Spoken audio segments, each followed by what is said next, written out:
राधे गोविंद।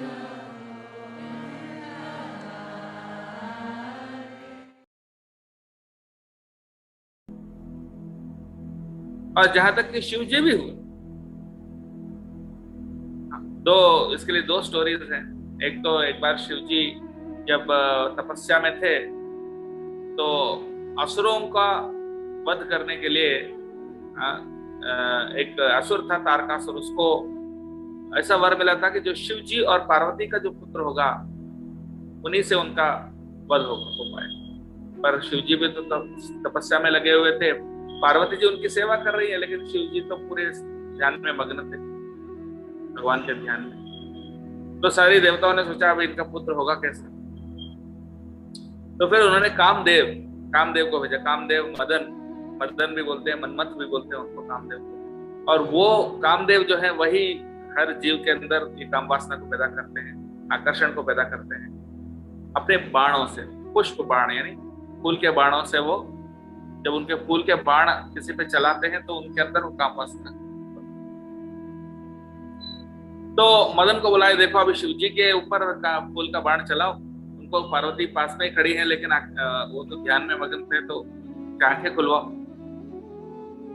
तो मदन तो डर गया, ये तो बहुत गंभीर मामला है, अगर शिव जी को गुस्सा आया तो सबको पता है क्या होगा, जब तीसरे आंख खोल देंगे तो सब भस्म हो जाएगा। तो इंद्र ने कहा आप क्यों चिंता कर रहे हो, हम है ना आपको बचाने वाले। तो इंद्र के आश्वासन से बेचारा विश्वास करके शिव जी के ऊपर बाण चलाया, और शिव जी ने जैसे आंखें खोले तो पार्वती को देखा, और पार्वती को जैसे उन्होंने देखा तुरंत उनके अंदर काम वासना उत्पन्न हो गई, और पार्वती जी को ऊपर नीचे ऐसे देखने लगे। और जैसे शिव जी ऐसे देखने लगे तो फिर पार्वती थोड़े से शर्मा देती, और फिर तुरंत शिव जी संभल जाते। तो ये काम वासना मेरे अंदर आया कहाँ से, किसका हरकत। और तुरंत उन्होंने चारों दिशा में देखा, वहां देखा उन्होंने मन्मथ मदन खड़े थे, मदन का काम है। और तुरंत उनको क्रोध में उन्होंने अपने तीसरा आंख खोल दिए, और जो मदन जो है भस्म हो गया। इसलिए उनका शरीर भस्म हो गया, इसलिए उनका नाम क्या, अनंग। कामदेव का एक नाम है अनंग, यानी अंग यानी शरीर, अनंग यानी जिसका कोई शरीर ही नहीं। शिव जी ने भस्म कर दिया। तो इस प्रकार से शिव जी को भी एक पल के लिए काम वासना का प्रभाव हुआ। और एक बार शिव जी भगवान विष्णु से भी पूछते हैं, भगवान हम आपके मोहिनी मूर्ति का रूप देखना चाहते हैं। तो भगवान विष्णु ने कहा आप सही में देखना चाहते हैं? हाँ बिल्कुल, एक बार दर्शन करना चाहता हूँ मोहिनी मूर्ति का। मोहिनी मूर्ति ऐसे रूप है भगवान का कि कोई भी उससे मोहित हुए बिना नहीं रह सकता, क्योंकि ये भगवान के अंतरंगा शक्ति से बना हुआ रूप है। तो इसलिए बोले ठीक है।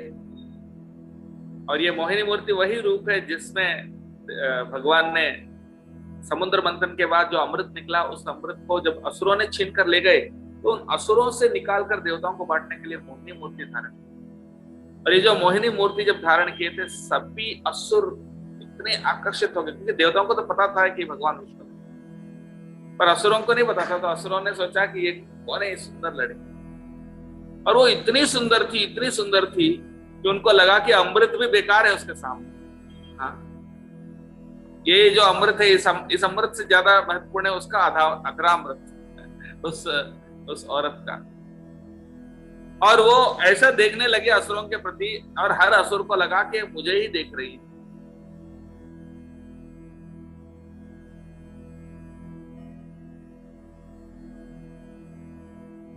और वो ऐसा देखने लगे जैसे कि वो, तो इस प्रकार से अपनी नजरों से इस प्रकार से इतना उनको आकर्षित कर दिया कि हर असुर को लगा कि मुझे बहुत प्यार कर, और इसको खुश रखना है, इसको नाराज नहीं करना। इसलिए उन्होंने कहा कि देखो पहले बेचारे देवताओं को थोड़ा अमृत बांट देते हैं, और विदा कर देते हैं, बाकी आप लोग तो शक्तिशाली हैं, बाकी अमृत आप पी लेना।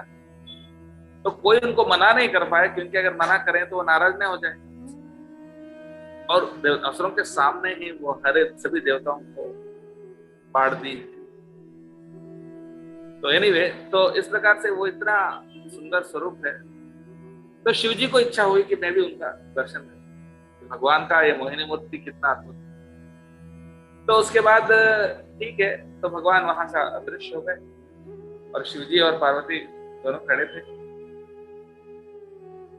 और थोड़ा ठंडी हवा बहने लगा और पायल के घुंघरू का आवाज आने लगा और एक बहुत सा सुंदर सी लड़की एक गेंद से, एक बॉल से खेल रही थी और वो दृश्य देखा शिवजी ने तो वो इतने आकर्षक थी कि शिवजी का एकदम जो मन है वो आकर्षित हो गया और उनके पीछे भाग गया। और वो औरत दौड़ते दौड़ते दौड़ते शिवजी के जितने भक्त हैं, शिवजी के लिए जितने लोग तपस्या कर रहे हैं, ऋषि मुनि, उन सबके सामने से गुजर रही थी। तो चलते चलते चलते शिवजी उनके पीछे जाते जाते और उनके शिवजी के लिए तपस्या करने वाले सारे ऋषि देख रहे थे कि शिवजी का किस औरत के पीछे दौड़ रहे हैं। तो ऐसा देखते और फिर फाइनली बहुत देर के बाद फिर उनका वीर्यपात होता है। उसके बाद जो है शिवजी शांत हो जाते हैं और शिवजी शर्मिंदा नहीं होते। शिवजी तो बहुत फक्र महसूस करते हैं। शिवजी को लगता है कि मेरे स्वामी कितने महान हैं और शिवजी भगवान की स्तुति करते हैं और इस प्रकार से चले जाते हैं। तो कहने का तात्पर्य यह है कि काम वासना से कोई भी एक्सेप्शन नहीं है, लेकिन एक्सेप्शन है। कौन एक्सेप्शन है? सिर्फ भगवान ही एक्सेप्शन। राधे राधे गो